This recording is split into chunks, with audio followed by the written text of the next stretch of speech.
En janvier 2026, alors que les sirènes de la ville d'Adougou n'ont pas encore cessé leurs cris, les rues commencent déjà à vibrer sous les pas d'une foule en ébullition. À des milliers de kilomètres de là, à Simonstown, les coques grises des navires chinois et russes tracent des sillages dans l'océan. Mais pour Ibrahim Traoré, cette scène de synchronisation n'est pas le fruit du hasard. L'Afrique du Sud et ses partenaires maritimes s'engagent dans une démonstration géopolitique sans précédent. Et derrière cette montée en puissance des flottes non occidentales, une question cruciale émerge: jusqu'où cette marée d'acier peut-elle réellement ébranler l'ordre mondial établi ? Les vagues de l'Atlantique portent un message que l'on ne peut ignorer. Ce récit ne promet ni révélation spectaculaire, ni verdict définitif. On sait qu'il propose autre chose, une lecture méthodique d'un basculement en cours, vu depuis le sud, mesuré à travers des faits, des signaux et leurs conséquences couramment concrètes. Ce qui se joue ici concerne moins une démonstration de force qu'un déplacement des règles, là où la souveraineté cesse d'être déclarative pour devenir logistique, coordonnée et visible. Pour les États africains, l'enjeu dépasse la politique étrangère. Il touche à la capacité de commercer sans tutelle, de sécuriser des routes vitales et de négocier sans dépendre d'un arbitrage extérieur. Pour les entreprises locales, il s'agit d'accès, de coûts et de continuité. Pour les populations, la question est plus simple et plus directe: stabilité ou vulnérabilité. Dans ce cadre, Ibrahim Traoré n'apparaît ni comme un stratège naval, ni comme un idéologue maritime. Il incarne un point de convergence entre une aspiration populaire et une reconfiguration géopolitique plus large, où la mer devient un prolongement des luttes terrestres. Ce qui importe désormais n'est pas de savoir qui domine les océans, mais qui peut les traverser librement. Les exercices navals Will for Peace 2026, menés par la Chine, la Russie et d'autres partenaires du Sud global, ne se limitent pas à un simple déploiement militaire. Ils incarnent un tournant dans l'histoire géopolitique. Un message clair: les anciennes dynamiques de pouvoir basées sur le contrôle des océans sont désormais remises en question. Cette prise de position marquante est renforcée par un élément qui n'avait jamais été aussi visible dans la politique internationale: l'alignement des intérêts du Sud. Oh, mais cette démonstration de puissance ne se contente pas de symboliser une nouvelle approche. Elle s'accompagne de données précises et concrètes, celles qui témoignent d'une montée en puissance des forces non occidentales. Selon l'Institut maritime africain, le tonnage combiné des flottes du BRICS+, qui ont pris part aux exercices en 2026, dépasse les 350 000 tonnes, soit presque 2 fois plus que les exercices conjoints de l'OTAN organisés 5 ans plus tôt. Cette densité accrue est un signe de l'influence croissante de ces nations sur les voies maritimes, qui sont désormais des espaces de coopération et de confrontation stratégique. Derrière ces chiffres, il y a un récit plus vaste qui se dessine, celui d'une volonté collective, orchestrée par des nations longtemps marginalisées, au cas de se libérer de la dépendance vis-à-vis de l'ordre maritime occidental. À travers ces manœuvres, les pays du Sud ne cherchent pas seulement à démontrer leur pouvoir militaire, mais aussi à remettre en cause l'hégémonie du contrôle des océans. Et c'est là qu'Ibrahim Traoré entre en scène. Non seulement il voit dans cette initiative un moyen de renforcer la souveraineté de son pays, le Burkina Faso, mais il interprète également ce moment comme une étape essentielle dans la redéfinition de l'équilibre géopolitique mondial. Traoré sait qu'une nation qui ne protège pas ses routes commerciales reste à la merci des puissances extérieures. Ibrahim Traoré, jeune capitaine et leader charismatique du Burkina Faso, que se retrouve à l'intersection de deux dynamiques géopolitiques: l'aspiration croissante des nations du Sud à revendiquer leur souveraineté maritime et l'évolution des relations internationales qui en découlent. Dès le début des manœuvres, Traoré voit bien plus qu'une simple démonstration de force militaire. Il y voit l'incarnation d'une idée qui s'ancre dans le concret: la souveraineté économique, le contrôle des ressources et, plus profondément, la construction d'une autonomie africaine face aux puissances traditionnelles. Ce n'est pas un homme isolé dans ses convictions. En observant les manœuvres à Simonstown, Traoré comprend que le combat pour la mer est en réalité une extension de la lutte pour la dignité du continent. L'Afrique, historiquement soumise au diktat économique du Nord, commence à se réapproprier son destin. Les symboles de résistance, comme le déploiement des flottes non occidentales dans l'Atlantique, deviennent des gestes puissants qui redéfinissent les rapports de force. Les premières retombées sont visibles sur le terrain, dans les rues du Burkina Faso. La population ressent déjà l'impact de ce changement de dynamique. Les espoirs sont nombreux, la sécurité accrue des routes maritimes et une meilleure intégration dans les circuits commerciaux mondiaux ouvrent des perspectives économiques nouvelles pour le pays. Mais cette ascension n'est pas sans risque.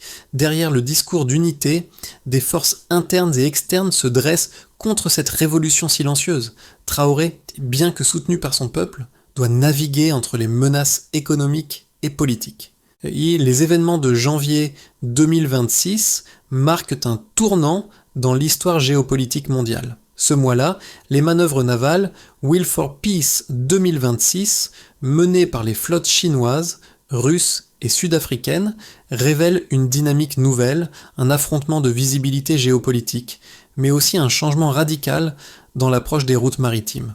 Les États du Sud, longtemps marginaux dans les débats géopolitiques mondiaux, montrent aujourd'hui leur capacité à redéfinir les règles du jeu. Tout commence avec la démonstration de force en mer. Les navires des pays du BRICS+, se lancent dans une série de manœuvres militaires qui ne se contentent pas d'être un simple déploiement d'armées. Ils sont un signal, un message adressé à l'Occident. Le monde, qui avait longtemps été dicté par les puissances maritimes du Nord, y voit l'émergence d'une nouvelle organisation. Cette prise de position est encore plus marquante lorsqu'on prend en compte les données. Selon les informations compilées par l'Institut maritime africain, le tonnage combiné des flottes participantes dépasse les 350 000 tonnes, marquant ainsi une densité stratégique inédite. Ce n'est plus seulement une question de force militaire, mais d'un réajustement des rapports de pouvoir qui commencent à s'établir dans les eaux mondiales. Simultanément, les implications de ces manœuvres commencent à résonner à l'intérieur des frontières africaines. Ibrahim Traoré, en tant que leader visionnaire, voit les vagues de cette transformation atteindre son pays, le Burkina Faso.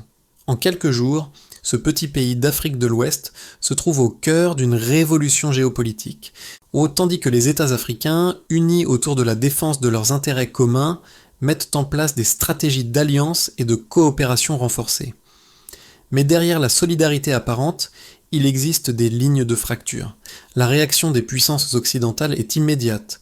Pression économique, menace de sanctions et un retour au discours diplomatique habituel, accusant les pays du Sud de chercher à militariser les espaces maritimes. Pourtant, ces critiques semblent de plus en plus déconnectées des réalités du terrain. Le Sud n'est plus en position de subordination, il impose désormais ses propres règles. Et Traoré le sait, le combat ne se fait plus seulement dans les salles de réunion diplomatiques.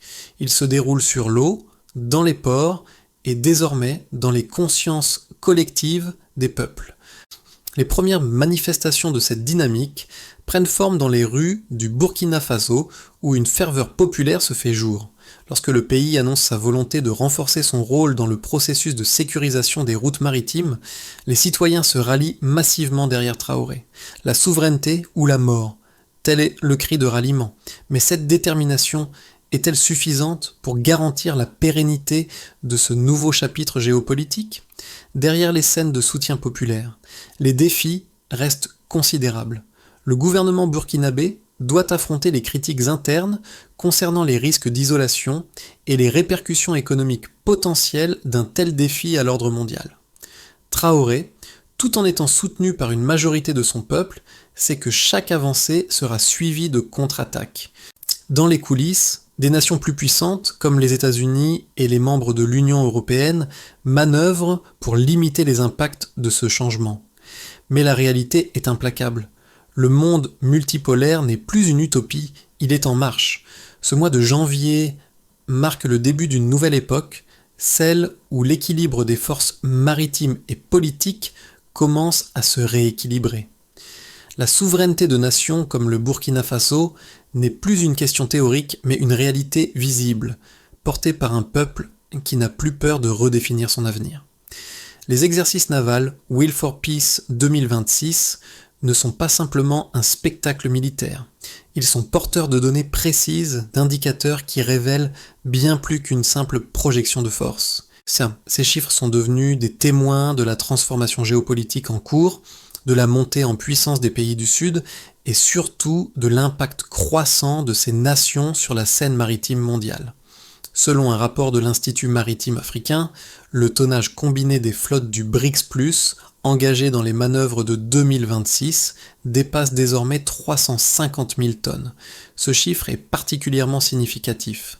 En comparaison, les exercices conjoints de l'OTAN en Atlantique Sud, organisés 5 ans plus tôt, totalisaient à peine 180 000 tonnes. Cette différence, presque du double, montre à quel point les forces maritimes non occidentales ont gagné en poids stratégique. Mais ce n'est pas tout. Le rapport révèle également que la proportion de navires non occidentaux traversant les couloirs atlantiques a augmenté de 47% en seulement un an. Ce n'est plus un simple jeu d'équilibre, il s'agit d'une véritable reconfiguration des rapports de force. Au-delà de la simple expansion des flottes, les données économiques viennent corroborer cette évolution. Selon un autre rapport de l'Institut maritime, la part des transactions commerciales sud-sud en devises locales a bondi de 28% depuis le début des initiatives maritimes du BRICS+. Cette statistique est essentielle car elle signale la mutation de l'économie mondiale. Loin des systèmes monétaires dominés par le dollar et l'euro, le Sud est en train de développer ses propres mécanismes économiques en utilisant des devises locales pour contourner les sanctions et dépendances économiques historiques. En parallèle, une autre donnée stratégique révèle l'impact immédiat de cette nouvelle dynamique maritime sur les coûts de transport. L'ouverture de corridors maritimes protégés a entraîné une réduction de 15% des coûts de transport pour les pays participants. Pour des économies fragiles, comme celle du Sahel, cette baisse des coûts représente une bouffée d'air frais, une chance de renforcer les secteurs productifs nationaux. Ce n'est pas uniquement sur le plan militaire et économique que les données font la différence. Sur le terrain, ces changements sont visibles et palpables. À Ouagadougou, la capitale du Burkina Faso, les négociations autour de la sécurité maritime ont permis au gouvernement d'obtenir des concessions minières plus favorables, augmentant la part de revenus alloués aux États africains de 10 à 40% dans certaines régions. Ces chiffres, pourtant banals en apparence, deviennent des symboles d'une réappropriation du pouvoir économique par les nations du Sud. Mais la véritable question qui se pose aujourd'hui est la suivante. Ce rééquilibrage des forces pourra-t-il se maintenir face aux pressions externes ? Les États-Unis, l'Union européenne et d'autres puissances économiques mondiales commencent à montrer des signes de mécontentement face à ces évolutions. Les données peuvent prouver la montée en puissance du Sud, mais peuvent-elles garantir sa pérennité ? Le défi pour Ibrahim Traoré et ses alliés reste de transformer ces données en actions durables, malgré les résistances qui se profilent. Le monde réagit de manière nuancée à l'ascension des puissances maritimes non occidentales, et ce débat est alimenté par deux points de vue opposés. D'un côté, les partisans de l'initiative du BRICS+, soulignent que cette montée en puissance représente une réponse nécessaire aux injustices économiques historiques. Ces nations, autrefois dominées, ne se contentent plus de subir les règles imposées par le Nord. Elles prennent leur place dans le monde, mettant en avant des arguments de souveraineté, d'autodétermination et de collaboration mutuellement bénéfique. En ce sens, la montée en puissance maritime du Sud est perçue comme une quête légitime pour la sécurité économique, le contrôle des ressources et la construction d'un monde multipolaire. Ibrahim Traoré, à travers sa doctrine, incarne ce courant de pensée. Son appel à la souveraineté par les mers devient plus qu'un slogan. Il s'agit d'une stratégie pragmatique pour sortir du joug économique des anciennes puissances coloniales. Le soutien populaire au Burkina Faso et dans d'autres nations sahéliennes est un témoignage du désir profond d'indépendance économique. De plus, les chiffres économiques, comme la réduction de 15% des coûts de transport ou l'augmentation des recettes minières pour les États africains, appuient cette vision. Les données ne sont pas simplement des chiffres, donc elles deviennent des preuves tangible de l'efficacité de cette nouvelle approche. Cependant, les critiques, principalement venues des États-Unis et de l'Union européenne, opposent une vision différente. Selon eux, le mouvement actuel risque de mener à un équilibre fragile, propice à des tensions militaires et économiques. Ils argumentent que l'absence de parité technologique et militaire avec l'OTAN pourrait rendre cette dynamique insoutenable à long terme. Les sceptiques estiment que cette montée en puissance du Sud est plus symbolique qu'un véritable rééquilibrage du pouvoir. Pour eux, ces nations peuvent construire des corridors commerciaux et sécuriser leurs routes maritimes, mais leur dépendance technologique et militaire vis-à-vis du Nord risque de limiter la portée de leurs ambitions. Face à ces divergences, la question demeure. La vision de Traoré, qui mise sur une souveraineté maritime accrue, est-elle vraiment durable ? Ou bien est-elle condamnée à échouer face aux forces conservatrices du système mondial actuel ? À ce point de l'analyse, un fait majeur émerge. La véritable bataille de 2026 ne se déroule pas seulement sur les mers, mais dans les mentalités. Ce qui semblait au départ être une simple série de manœuvres navales prend une dimension plus profonde. L'Atlantique, autrefois un symbole de division, devient aujourd'hui le champ de bataille d'une nouvelle guerre pour la souveraineté économique. La mer n'est plus seulement une frontière géographique, mais un outil de résistance, de libération et de réaffirmation de la dignité. Ibrahim Traoré et ses alliés ne combattent pas uniquement pour un contrôle militaire. Ils se battent pour une idée, la souveraineté économique réelle. C'est un message adressé aux anciennes puissances dominantes, mais aussi à leur propre peuple.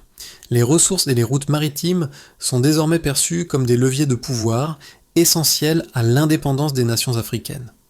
Ce basculement marque un tournant dans la manière dont les nations du Sud se définissent par rapport au reste du monde.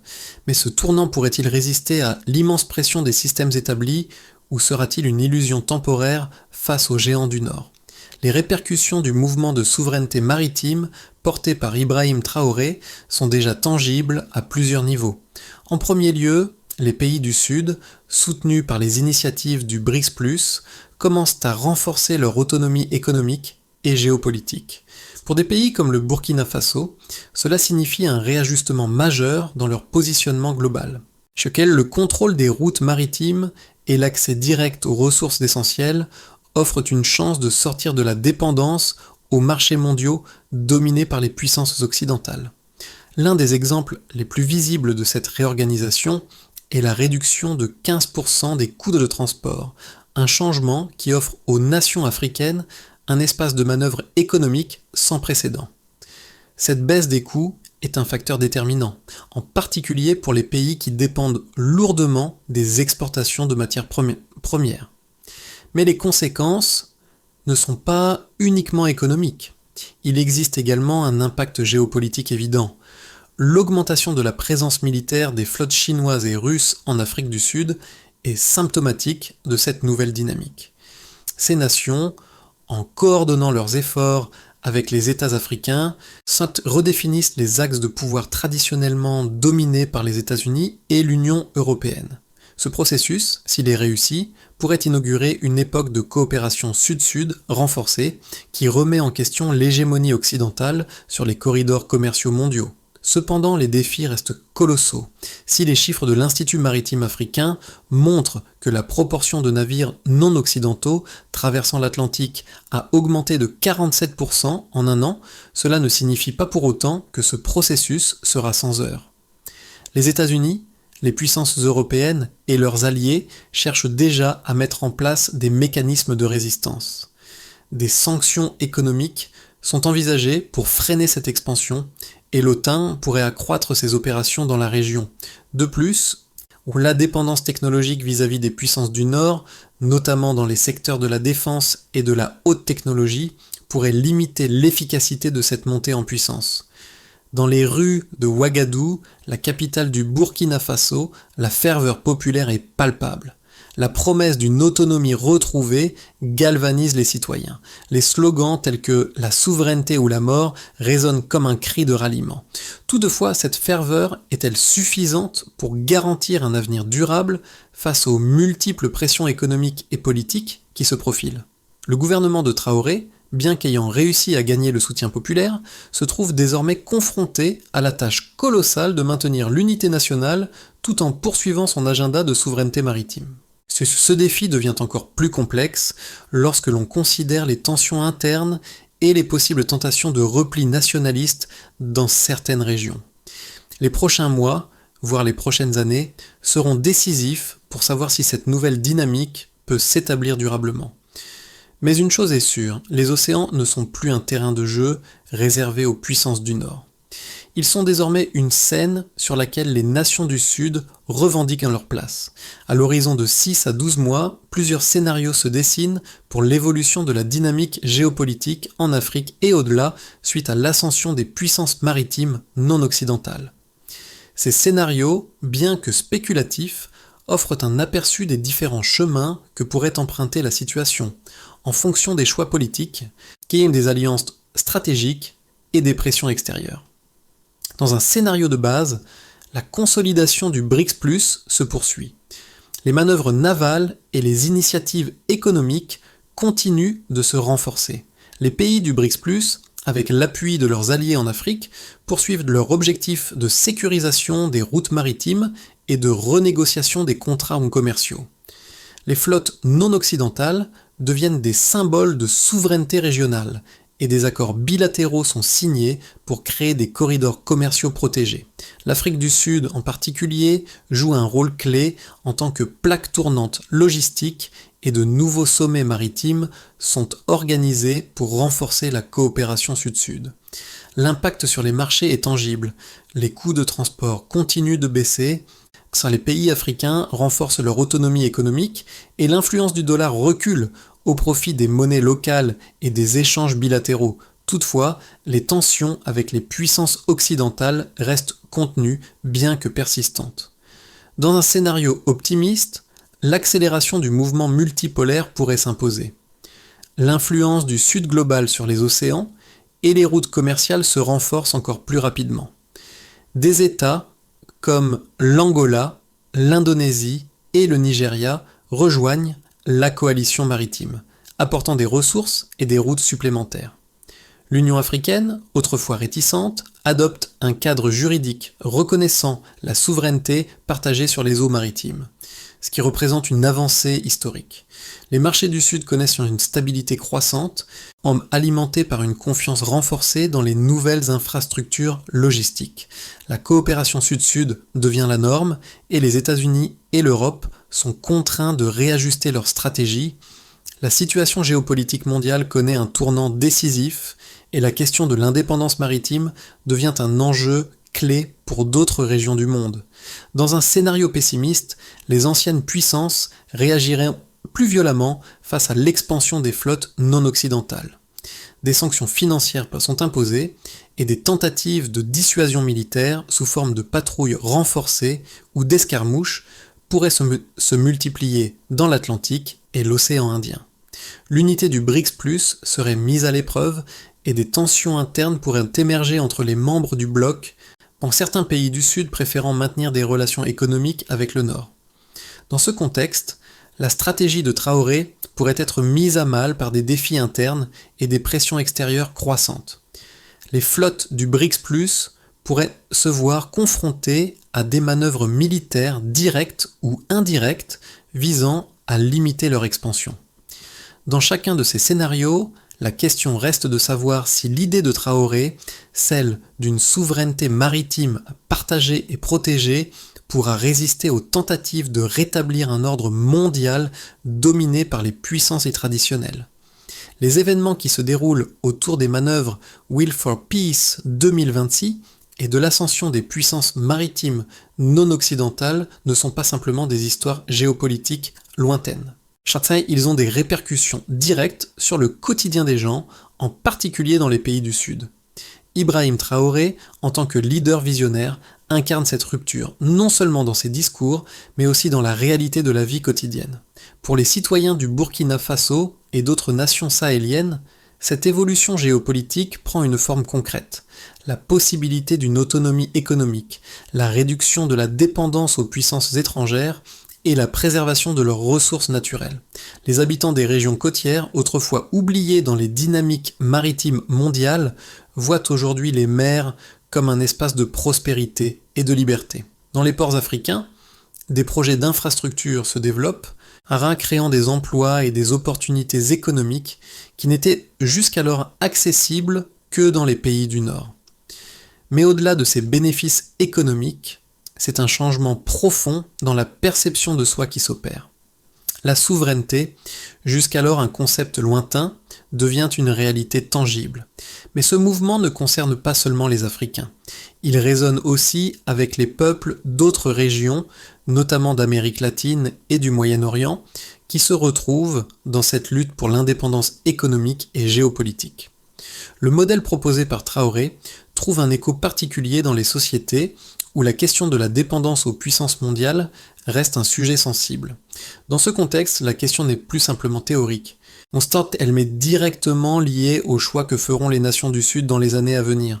Le monde regarde. Le changement est-il véritablement à portée de main pour que la vision de souveraineté maritime portée par Ibrahim Traoré devienne une réalité durable? Plusieurs étapes clés doivent être franchies, tant sur le plan diplomatique qu'économique. La première étape essentielle réside dans l'instauration d'une architecture régionale de sécurité maritime. L'objectif est de créer un mécanisme multilatéral africain qui supervise la protection des routes maritimes et la gestion des infrastructures non portuaires. Ce réseau de surveillance, soutenu par les pays du BRICS+ et leurs alliés, permettra de réduire les risques liés à la piraterie, au trafic illégal et à l'influence militaire extérieure.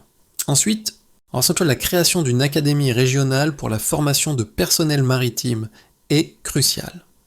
Ce centre de formation serait destiné à développer une nouvelle génération de leaders africains capables de défendre les intérêts du continent tout en promouvant le commerce équitable et la gestion durable des ressources maritimes.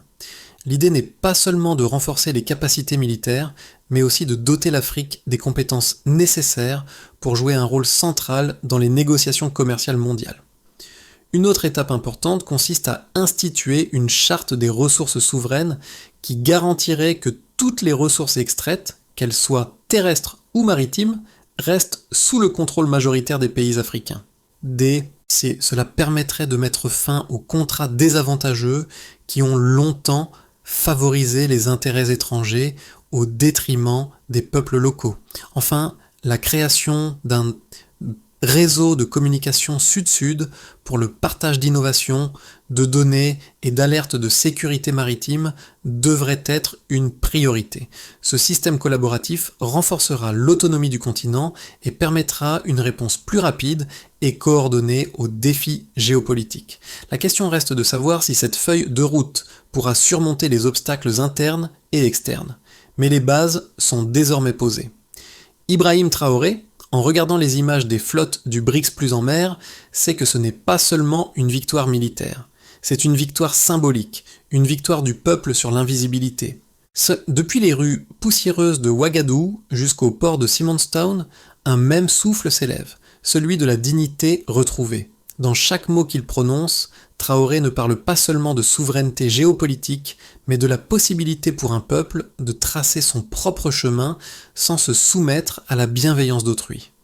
L'idée qu'il incarne dépasse les frontières politiques et économiques. Elle touche le cœur de ce que cela signifie être libre, être indépendant et avoir la capacité de décider de son propre avenir. Ce changement, si lent et difficile soit-il, est aussi profondément humain, car derrière chaque décision, chaque manœuvre navale et chaque négociation commerciale, il y a des vies, des espoirs et des rêves de milliers de citoyens africains. Ibrahim Traoré sait que ce n'est qu'un début, Mais pour les peuples du Sahel et au-delà, cette nouvelle trajectoire est désormais inaltérable. Une fois l'horizon redéfini, il n'y a plus de retour en arrière. Au-delà des chiffres, des stratégies et des manœuvres militaires, la question qui se pose aujourd'hui est profondément humaine. Quelle part du monde voulons-nous protéger ensemble ? Comment réinventer notre avenir ? Un avenir où les nations, qu'elles soient grandes ou petites, riches ou pauvres, se tiennent côte à côte dans une coopération équitable et respectueuse. Le mouvement mené par Ibrahim Traoré et ses alliés n'est pas seulement une quête pour la souveraineté maritime, c'est un appel à un changement plus profond, un changement dans la manière dont nous percevons notre place dans un monde globalisé. Ce n'est pas une question de puissance brute, mais de volonté collective. Si, alors que les nations du Sud redéfinissent leur destin, les citoyens du monde entier se retrouvent face à une question essentielle. Voulons-nous continuer à vivre dans un monde où certaines puissances dictent les règles, ou sommes-nous prêts à imaginer un futur où la souveraineté collective et la coopération sont les clés du progrès mondial ? Les océans sont vastes et l'histoire est en marche. C'est à nous de décider de quel côté nous serons.